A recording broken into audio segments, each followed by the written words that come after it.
Hello everyone. Today we talk about juridical humanism in the context on our, look on common law in Europe during the Middle Ages, and closing a circle that we opened fundamentally with the Mos Gallicus, that is the Roman law in France, right? And we will have to look at the Reception, there's Roman law in Germany. But today we go backwards like crabs a little bit, and we see how it began in the first place, and what was the juridical tradition that starting essentially from Florence eventually as an approach, as a method, right, of philological as well as historical interpretation that is typical of humanism, effectively was transferred into legal studies, and from there eventually in the rest of Europe.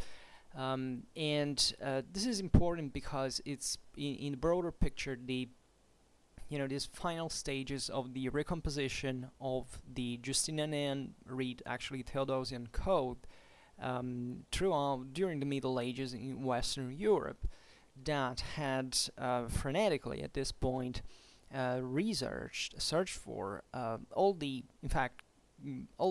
entire work that had come forward, had been rediscovered piece by piece, essentially, and eventually still lacking certain parts, right? And naturally, as you know, in this context of 14th, 15th century Italy, there is this renewal in the interest towards classical sources, especially from a strictly literary point of view. So not that older sources were not important; those were read, especially starting from the 12th century, on a regular base, but it's the mindset that has shifted fundamentally from this idea of looking at the past as something valuable, and definitely that contained in itself a certain, authoritative content, but still doing it in a pragmatic way and even utilitarian way, if you want, to integrate it to other things that had already been developed, right, by themselves. We've seen how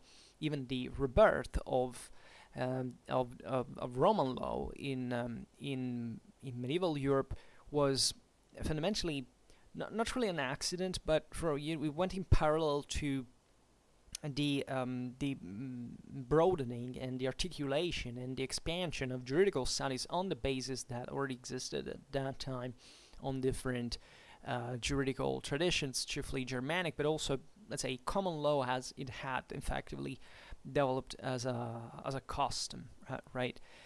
Towards and in these, naturally, as we've seen, the Bolognese school had dominated the juridical studies in Europe and developed, especially, a tradition on its own, had, if you want, even crystallized, because it had began to lose that spontaneous character at the beginning, and was revolving around and venerating now not just the Roman legal tradition that at that point had been reconstructed by the Bolognese lawyers, but also towards their own juridical science, right? And the Bolognese way, in fact, that what we read now is actually countered by the Florentine one that is emerging, that is not looking at the thing generally from a strictly legal point of view or practical point of view of concrete application of law, but also from sometimes even an exquisitely literary,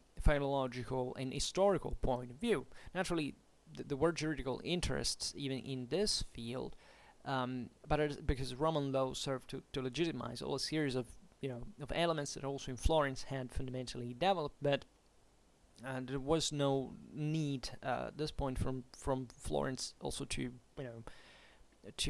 create a school on its own, also because they didn't have the juridical authority, to grow as a main center now, juridical studies. So they rather find a new way, a new method, right, a new approach to the very sources of the Corpus Juris Civilis of Justinian. And this is important because, as we will see now, the Bolognese instead maintained that that love for their own tradition, but at the same time, same pragmatic take on what this law served for. That is, this law was effectively applicated in the courts, right? So they were studying how this effectively worked in everyday life, and not as they, just because a word was different from, it didn't change their life, and the theory that had developed on this massive glossary systems that they had built over the centuries over applicated law. So it's a very different philosophy, right, that eventually gets weaponized, even from a political point of view, because naturally, the Bolognese school remained very prestigious and the center of legal studies, but especially not much for Florence in itself or the rest of Italy that fundamentally kept following the Bolognese school anyway, but also for the rest of Europe, that the new humanistic model that was formulated in Florence eventually served to take a bit the distance from the in fact the same Bolognese tradition, and as we've seen with France, that basically uses the Florentine model as a way to say, okay, we can now find, because by the way the French were already developing something similar to it, right?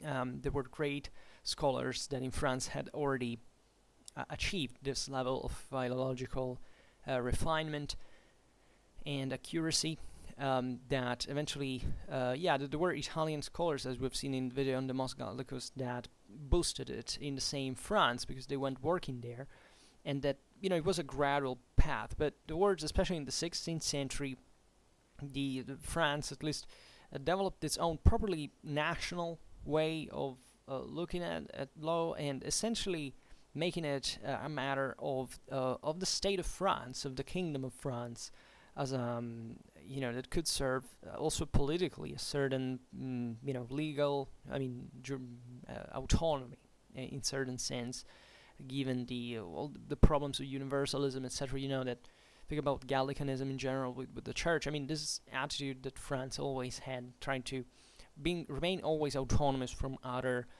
powers and working in a way that could have asserted, even ideologically speaking. But once again, if you're interested, you can go look that video about the Mos Gallicus.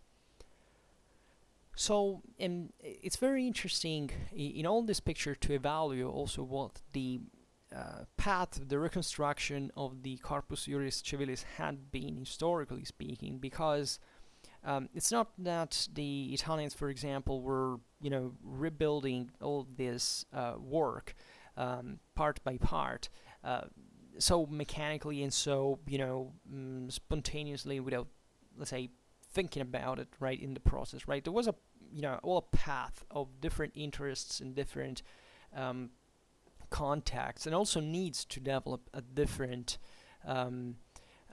essentially way of approaching law, but it's saying the same compilation of the Digestum that actually was the most important part of the Corpus Juris Civilis, right? So in the same Bolognese school had fundamentally contented itself to also knowing fundamentally that they had missed certain parts of the code, right? So that's where the thing starts. We know that even in the early Middle Ages, actually the Roman law, the entire code kept circulating, but this doesn't mean that automatically there were people who were studying it, that it was a systematic theory, or that it was taught, right?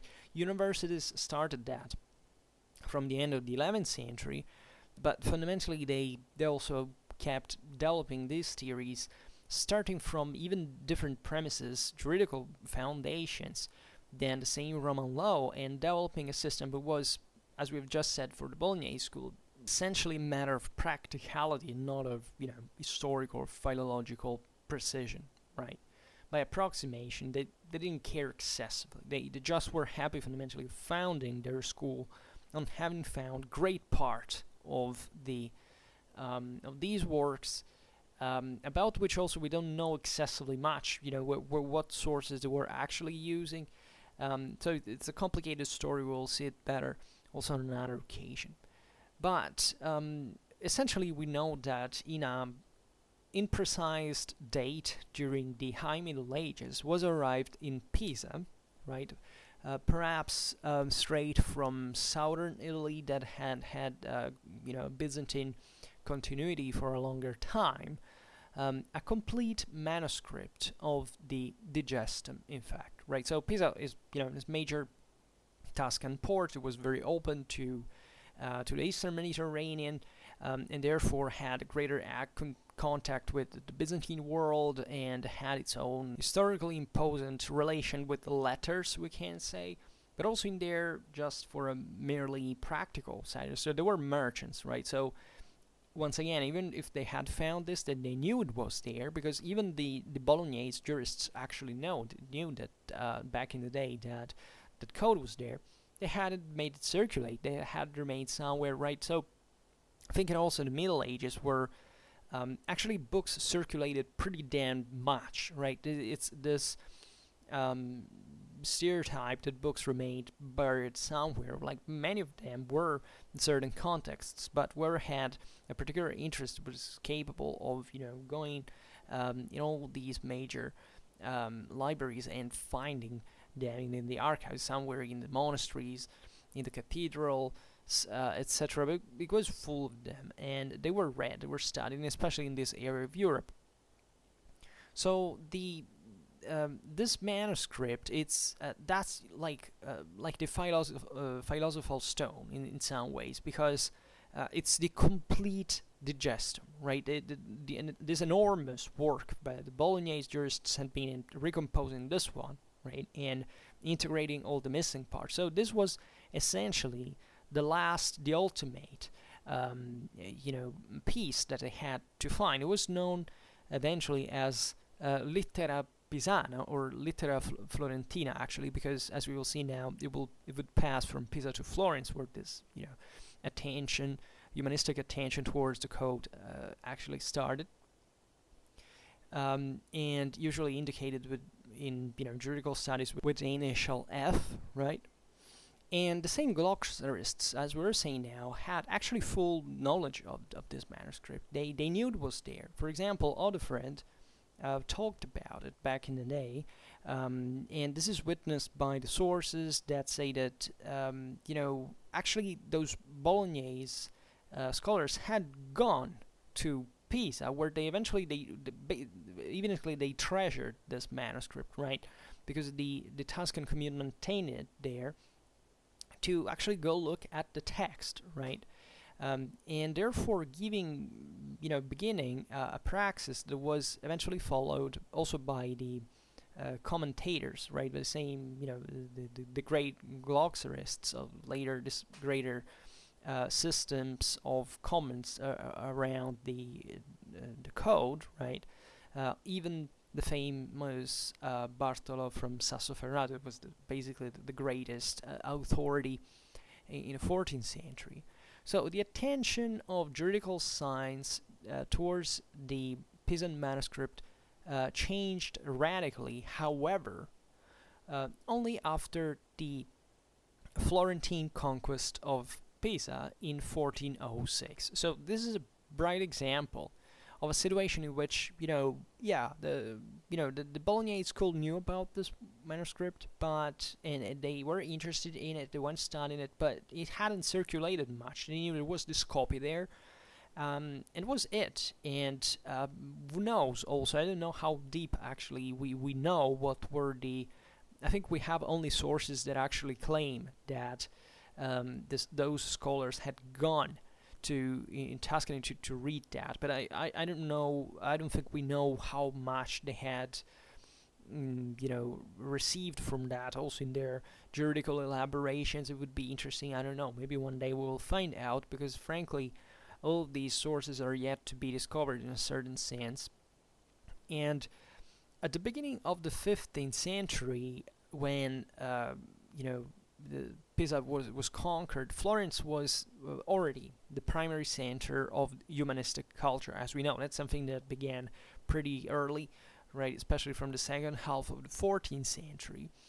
And this culture, as you also know, was especially characterized by, first of all, by the enthusiasm towards the rediscovery and the philologically accurate reconstruction of the works of classical antiquity, both from the Hellenic and the Latin world.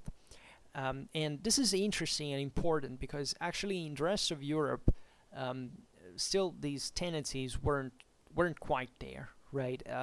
Towards the late 15th century, yeah, that was spread, right? I mean, when, for example, this tendencies were showed also by the French humanists, etc. But let's say that by the 14th century, even the beginning of 15th, finding someone who, for example, could translate Greek was a problem, right? That the first lessons of Greek that were, with a sound education that were held had been in Florence in the mid 14th century by Boccaccio, actually, and there were fairly few people that knew how to translate Old Greek after all. And the same goes with Latin in a sense, because Latin naturally in Western Europe was very well known.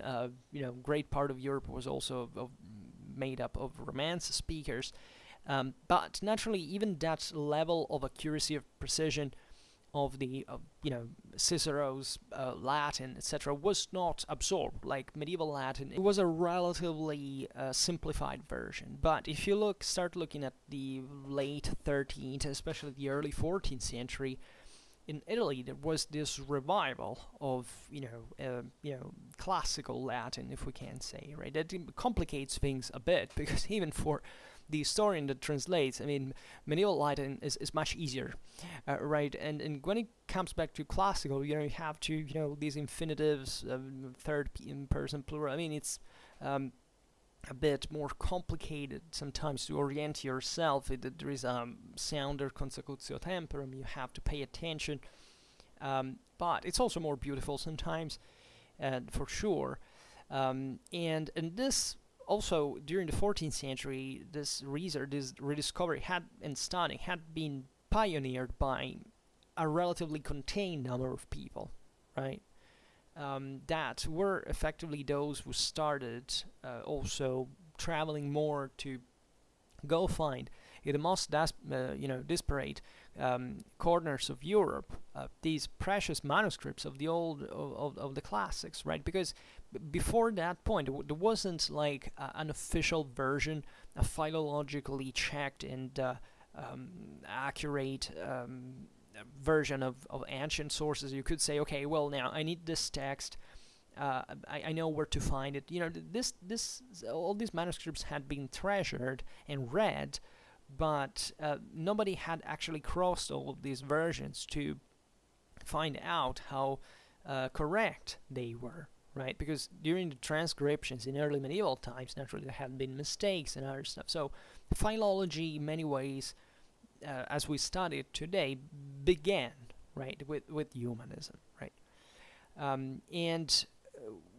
So Florence was expanding in Tuscany, and they occupy Pisa, and they find this interesting work, and they immediately realized the importance of the Pisan manuscript in a date that is comprehended between 1406 and 1419, 1420. They actually brought it to Florence, right?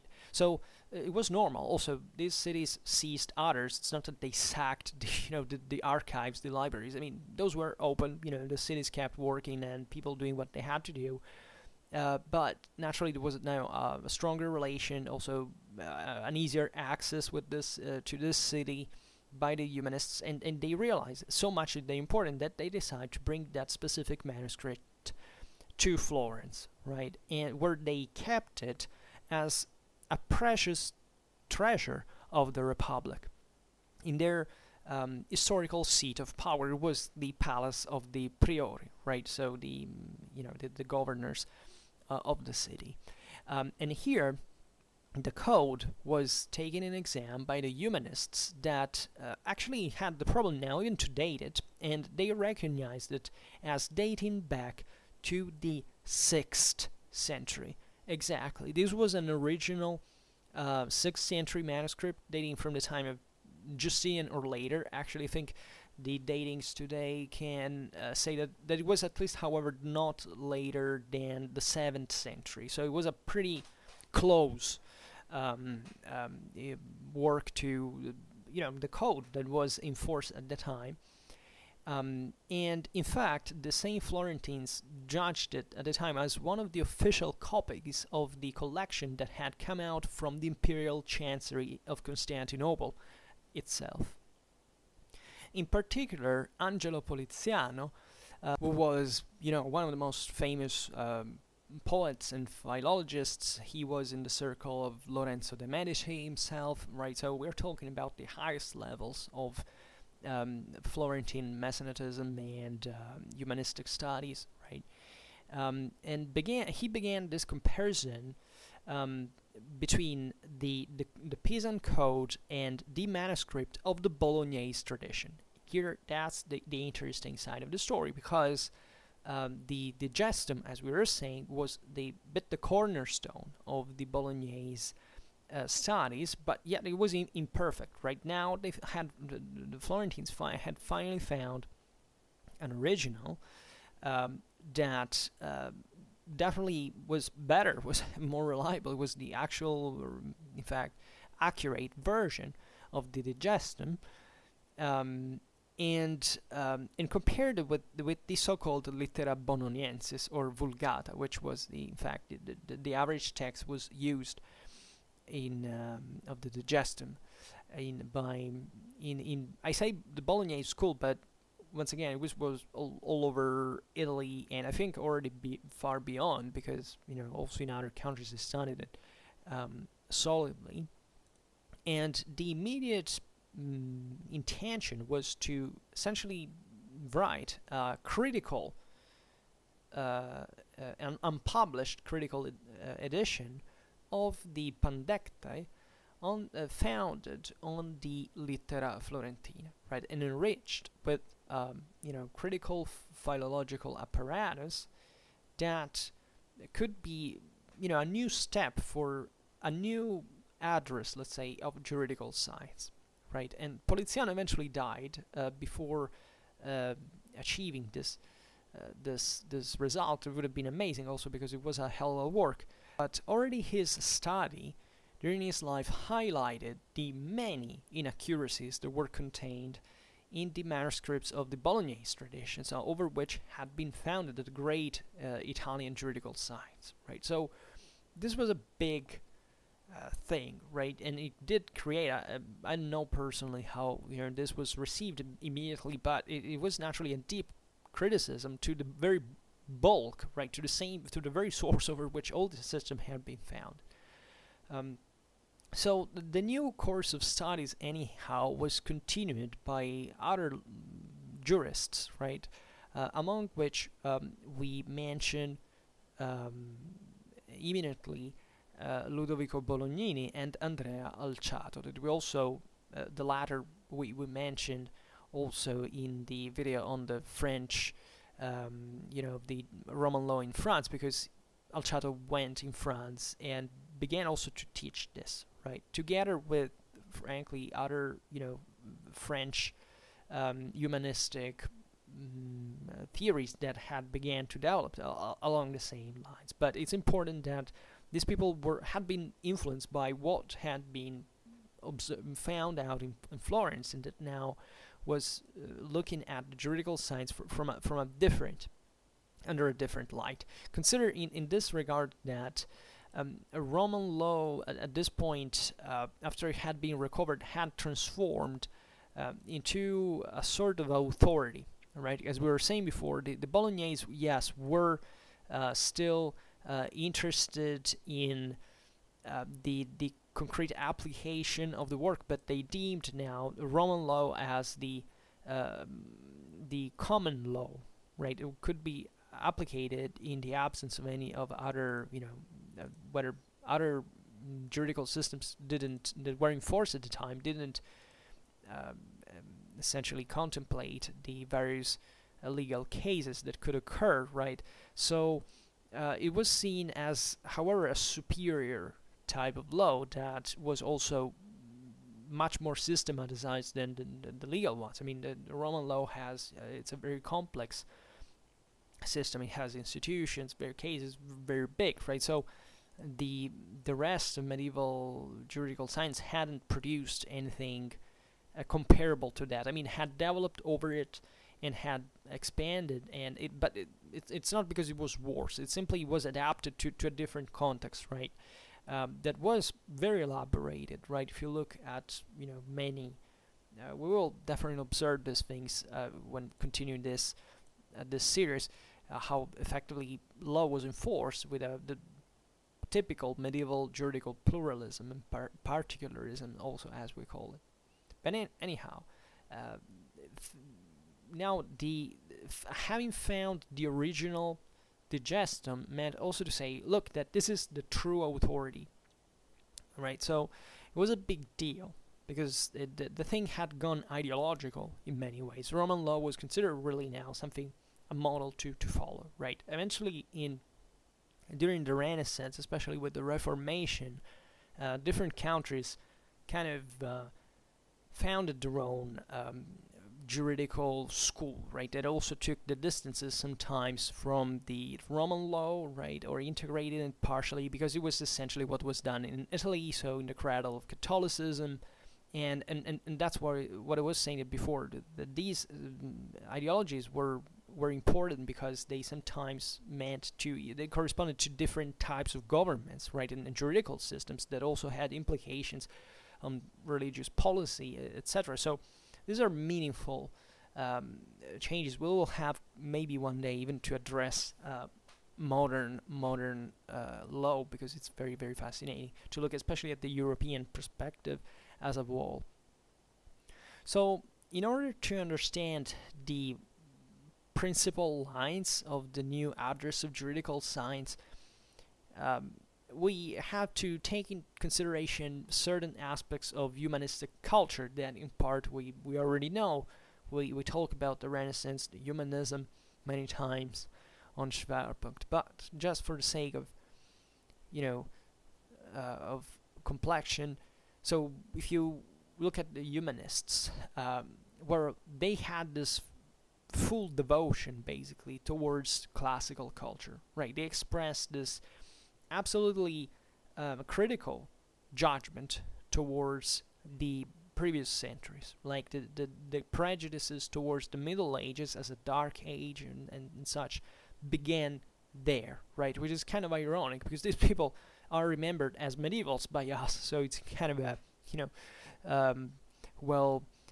deserved punishment to be remembered like that. But generally speaking, it's obvious, and as we see in this series about medieval law, that actually was medieval law that produced this kind of address. I mean, the idea that this massive juridical studies backed at the humanistic rediscovery of accuracy and precision, philology and literature came on the top of a massive juridical development occurred during the Middle Ages, right?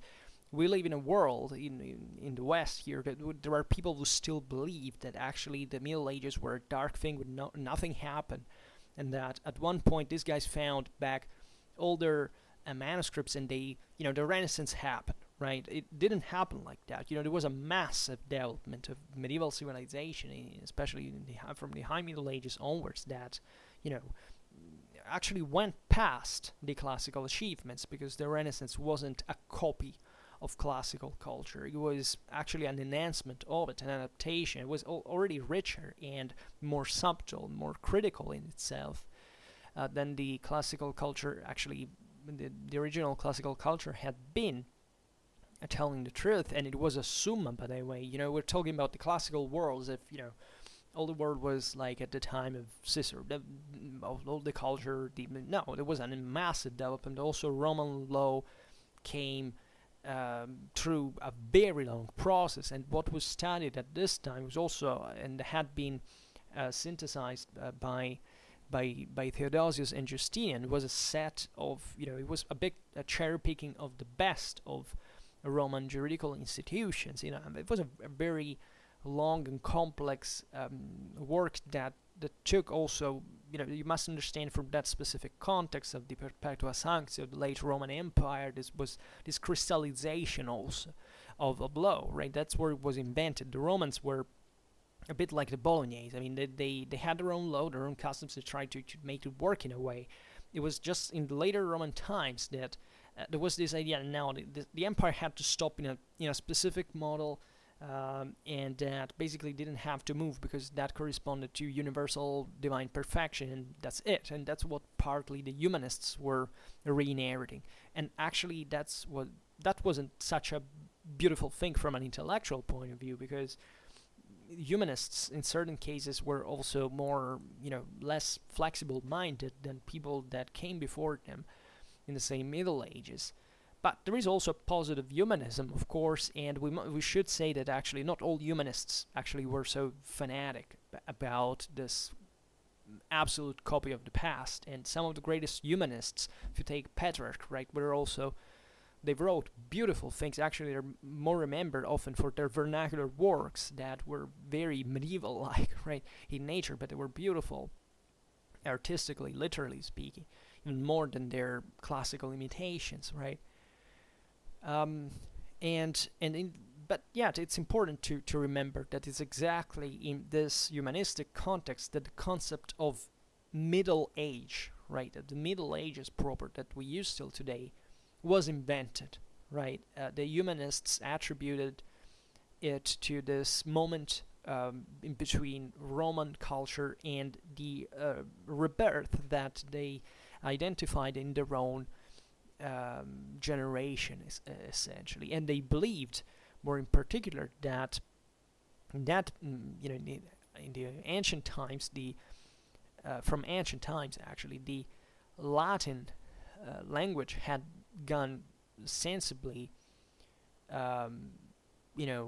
barbarizing, right, and had become ever more uncertain and imprecise, and that the knowledge in its classical form was forgotten, right? So when they got these manuscripts, also, this was a common mistake that they did at one point, that also the Carolingians had done back in the days, that they found essentially late Roman manuscripts, right? Also the particular type of writing, etc., that they thought for a long time that it was actually what, I don't know, the Romans at the time of Cicero wrote like, right? And they didn't realize that there were so many mistakes. For example, the same Florentine humanists thought at the time that Plotinus, the late Roman philosopher, Platonist, was actually Plato himself. They didn't know that they were wrong in that regard. So they had also to, they made their mistakes, and naturally it's thanks to themselves that we also know, well,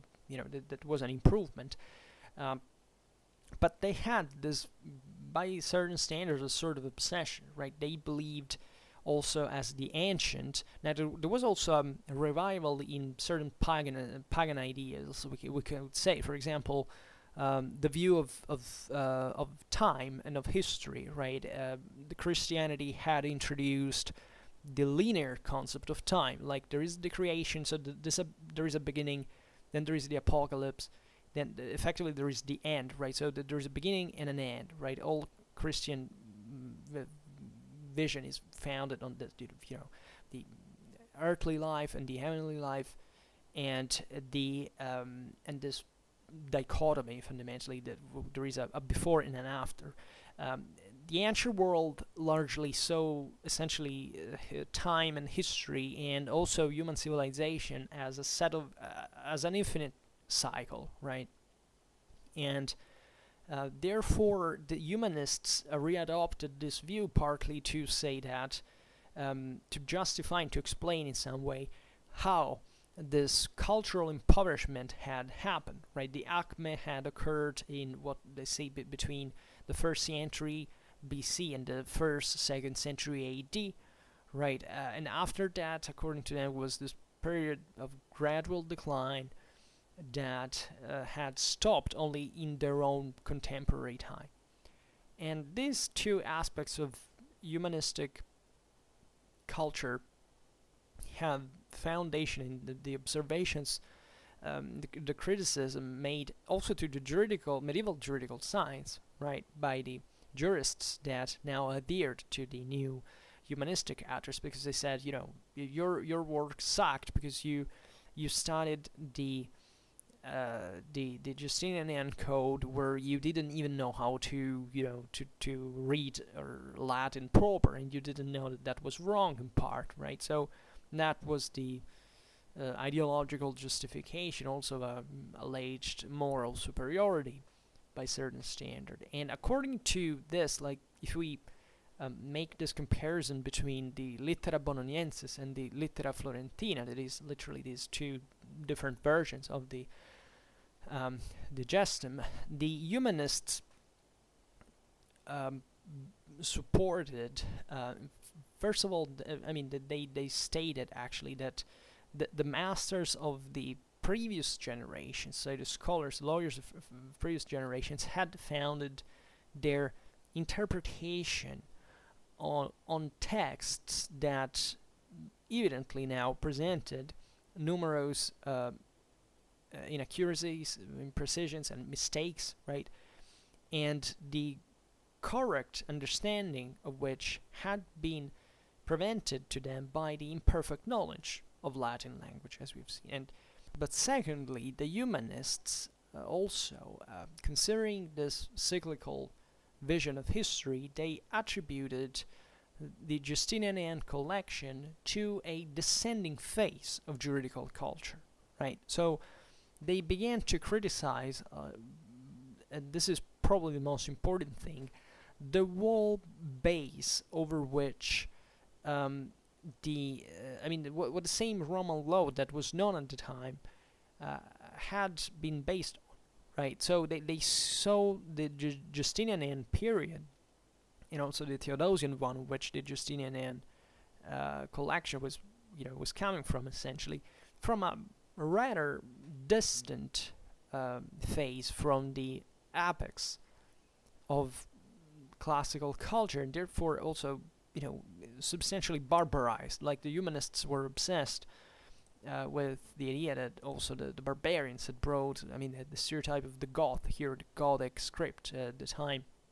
It was invented at the time, like in the Gothic script in current medieval use was known as littera moderna, for example. We still called it Gothic because the Italian humanists said, we were Romans back in the day. The evil gods arrived and they have barbarized everything, right? So they saw it a bit like that, and it was, it's kind of disturbingly funny in some way. But think of what the perspective at the time. The idea that there could be effectively a revival of a more perfect form of knowledge, right? This is not a few, right? Considering that.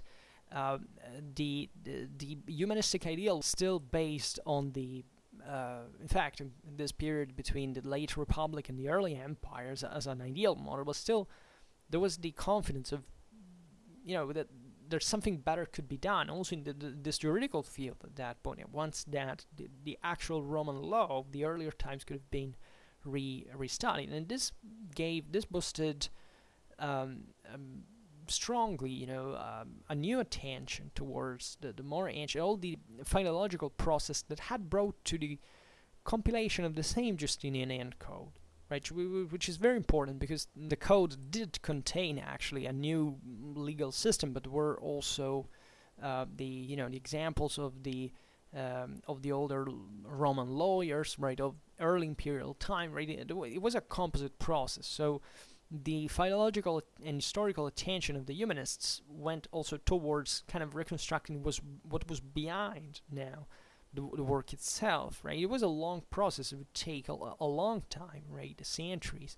But it was thought to be possible now, and this boosted greatly the in fact, think of, what all this means, right? That you must be able to know classical sources well, to be precise, to go find other manuscripts, to set in motion a set of resources that are, in fact, as we were saying before, what also not just our philology or literature history are based on, but also, in fact, partly even our juridical science, right, in some way.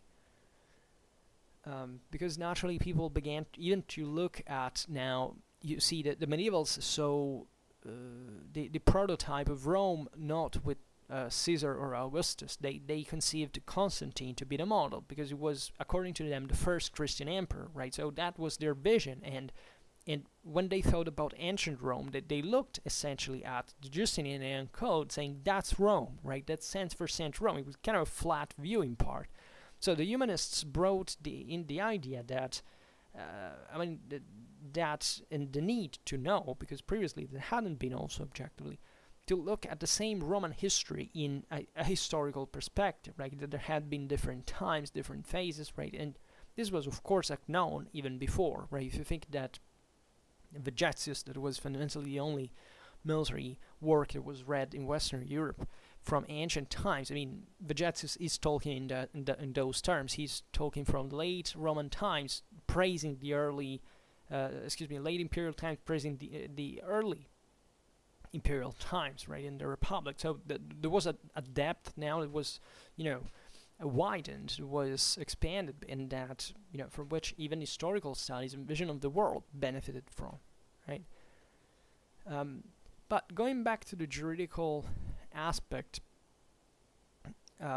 so first of all, let's point this out as well, that humanists realize, however, that the Libri Legales, right, of the code, generally reunited, in fact, the passages from the works of jurists and laws dating back to the early empire, essentially, and therefore they expressed also the attention and the respect towards especially those elements that came from the pre-descending times, right? So they also didn't dismiss naturally the Justinian collection in toto. They simply realized that it was in fact a compilation of different sources, and therefore to the humanists the Justinian collection couldn't be considered like the medieval masters had done, the manifestation of a uniform thinking, right? On the contrary, it was necessary to research the meaning, both lexically and juridically, of every passage in relation to the historical phase from which the same dated to, right? This is very important because, as we were saying, this was really a minutious analysis, right? It was really about even looking at linguistical differences and how the certain adaptations had worked, and it really developed very sophisticated means of inquiry on these texts, and it's surely not a few.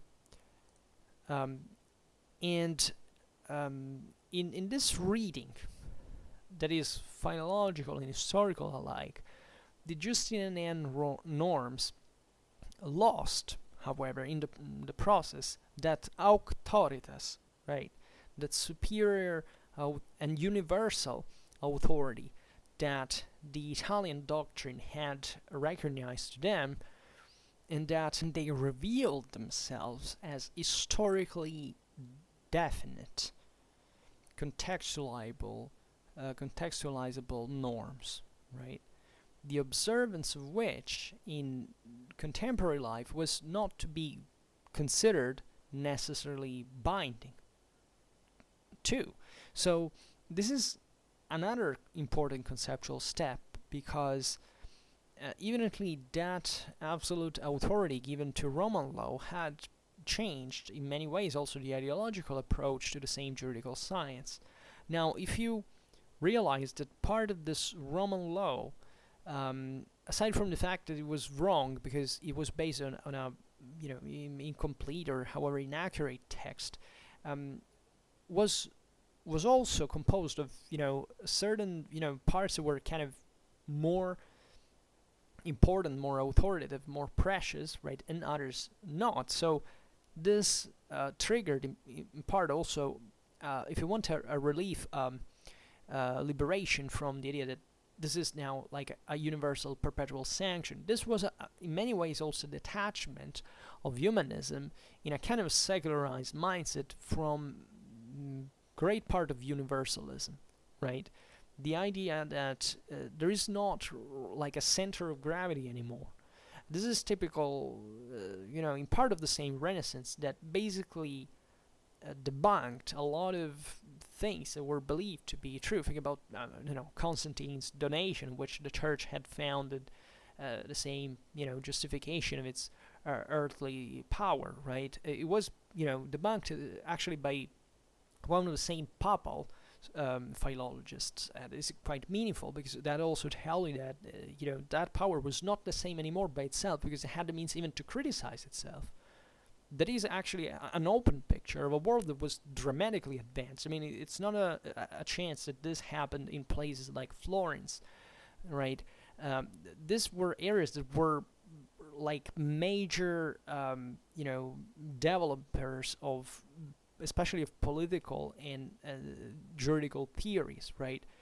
It was a big ferment of civilization in the Renaissance, and the uh, the the idea here is quite important, that you must do something about the separation of, the split of this work, right? Eventually, Renaissance didn't create an absolute law in this regard. There was, if you want, a secular tradition that went on in the approach. The Bolognese school remained kind of central, and it was used, but it was looked at from a different perspective now, and it was conceived that there could be alternatives. Remember, like at this point, in the eventually, between the late 15th century and the beginning of 16th century, you have two ripping earthquakes and the greatest traumas of all probably Western civilization, that had been the discovery of the Americas, but especially the Protestant Reformation. I mean, the idea that, first of all, the world we knew wasn't the one we thought it was. Like, also our let's say, our ethnographical understanding of the world is not what we think. There are other people. Who are they? Where they come from, right? But especially the church, that is a universal power, gets split. That was a moment. In fact, we pictured Renaissance as a happy moment, but for as much as we understand from the sources of the time, was actually one of the most devastatingly traumatic and unstable and insecure moments in the whole history of Western civilization, probably the greatest one, right? And this idea of disorientation, right, that said, but we believed in these things up to yesterday. We thought they were the truth, they were central. Now it doesn't happen, it doesn't function like that anymore. Well, that naturally brings to modernity, does bring to secularization, brings to the development of something else, right? And it did pass also through such, philological achievements and historical achievements, and this is not to be underestimated. I think still today we, on Schwerpunkt, I may, some of you think I'm a contrarian, right, in general, and yes, I tend to highlight those aspects that we thought were in a certain way that actually are not, and they're not because, this is also a very interesting parallelism. It's not because we discovered them like from a day to another. Like individually, that can be the experience, right? And it usually, when we're presented with that, we take the distance. We refuse. The immediate attitude is to refuse that. We know that human psyche works like this. Like, it's a way also to defend yourself. But the interesting thing is that such things, there were never sudden changes. That knowledge was in the air, in a word or another. Like, the sources were there. Have you seen the Pisan manuscript? It had been there since the time of the foundation of the Bolognese school. They knew it was there. They went reading it. Everybody knew that, but nobody had, there hadn't been that precondition that could allow this the change that occurred eventually, a couple of centuries later, because society was different, politics was different, right? And it's a bit like this today. It's not that we lack the historical sources. It's that the interpretation, the way we look at them, is sometimes, if a person doesn't get interested in a certain aspect, they will never find out what it is, even if they read the source, right? You have to go for it, which is a very different thing. Always remember like this, that, it happens to me that someone asks, what's the source of this? As if the most important thing was definitely the source is the most important thing in history, but that we could have this kind of straight, direct, positivistic take, like that source said that thing, so we know this point. No, it never works like that. It's always about what that source says, and the question, why did that source say that? And until you don't pose yourself that question, that, even about the same statement, there can be lots of perspectives you can look at that. I mean, there's a lot of aspects that you can highlight from it, and you need someone every time that looks at it, and you realize that, for all the sources or all the statements that we have, it's not easy to bring it, to the next step and to improve that historiography. And we do know that in scientific research, everything goes by, it's gradual, but also it has these steps, because at one point a person arrives and commits him or herself to that inquiry, so that they come up with something meaningful. But before someone does it, you can even have the evidence, but you may not understand it necessarily well, right? It's a bit what, in fact, happened with the same humanistic take on the Middle Ages. What happened is that later people generally tended to interpret it in those patterns. Like, it was normal that history was interpreted like the late Roman times as a moment of darkness, of decline. It was bad. The barbarians were, bloodthirsty monsters, and that's it. Rome collapsed. It was a disaster, civilization. Like, today we know effectively that it didn't go like that, and yet we largely still think in some way that, okay, it was kind of like that, right? Or at least that there were, that of course also, this is very important to understand, that naturally you never have to dismiss the previous interpretation entirely either, right? If someone wrote something, generally speaking, there is a logic behind that that is not complete madness, right? There has to make sense in a way. But you always have to be aware that what you're reading is an interpretation. It's not the historical reality per se. That's why I generally disfavor historiography. That I tend to believe that if you don't have time to carry on an historical inquiry on your own, fine, read historiography, learn history through that, it's fine. You can build yourself up a culture in that sense. But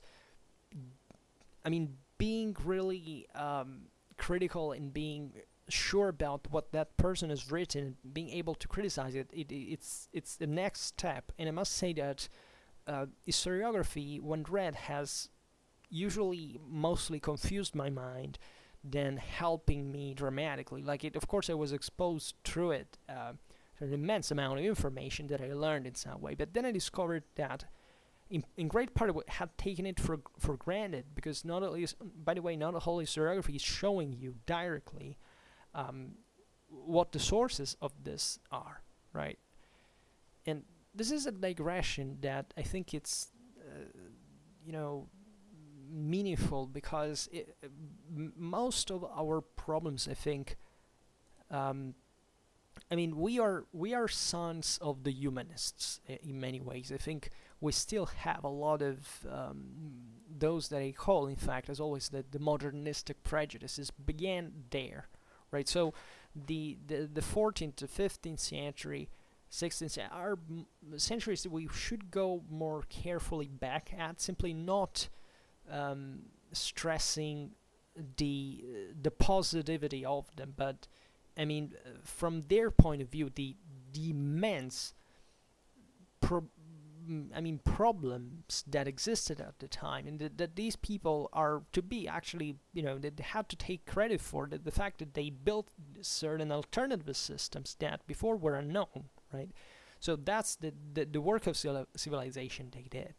But at the same time, we still rely a bit too much on those lines, right? And even if we perfectly know that we've passed through the Renaissance, the Reformation, the Counter-Reformation, the scientific revolution, the Enlightenment, etc.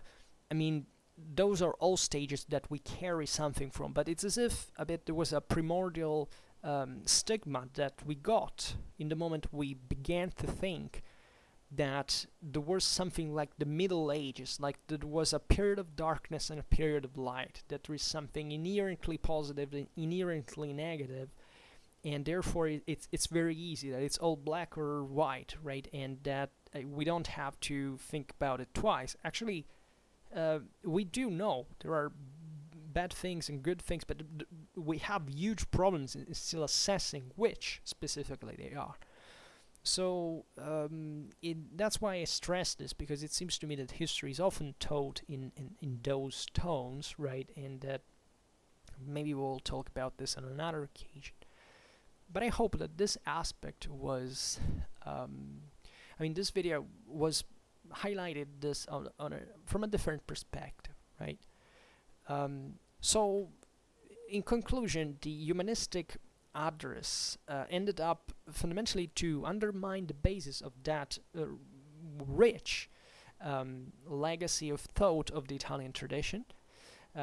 And here we have definitely exemplified what happened more or less in Italy, and that these countries we were saying before that eventually remained fairly conservative in spite of all this towards the Bolognese school, right? The great doctrine of the glossarists and of the commentaries essentially continued to be the foundation of university teaching and also of the jurisprudence in the courts of justice, right? That was the prevalent attitude, and the Italians essentially remained like that for centuries. And this naturally was a position that wasn't just corresponding to the resistance from the side of the academic environments, right, and the togated ones especially, that were being touched now in their core beliefs, like how dare you criticize the Bolognese